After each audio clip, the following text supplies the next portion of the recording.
পশ্চিমবঙ্গের একটি পূজা মণ্ডপ ঘিরে বিতর্কের সৃষ্টি হয়েছে। সেখানে অসুর রূপে ফুটিয়ে তোলা হয়েছে বাংলাদেশের অন্তর্বর্তীকালীন সরকারের প্রধান উপদেষ্টা প্রফেসর ডক্টর মোহাম্মদ ইউনূসের মুখাবয়। বল চুরি করলি, পাথর চুরি করলি, হান্ডা চুরি করলি, খালে চুরি করলি। আমাদের ওই মণ্ডপে দেবীর হাতে পাকিস্তানের প্রধানমন্ত্রী শাহবাজ শরীফের কাটা মাথাও দেখানো হয়েছে। कौन है ये लोग? कहां से आते हैं? শিল্পী সুলভ বার্তা, আবার কেউ বলছেন সীমা লঙ্ঘন।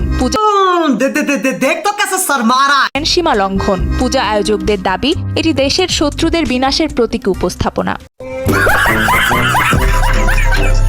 जो प्रकाश है वही हम दिखाने की कोशिश कर रहे हैं। कि काउके गाली दिएছি। আরেকটি মণ্ডপে যুক্তরাষ্ট্রের প্রেসিডেন্ট ডোনাল্ড ট্রাম্পকে মহিষাসুরের রূপে সাজিয়েছেন শিল্পীরা। अच्छा बेटे टिकटॉक ये हो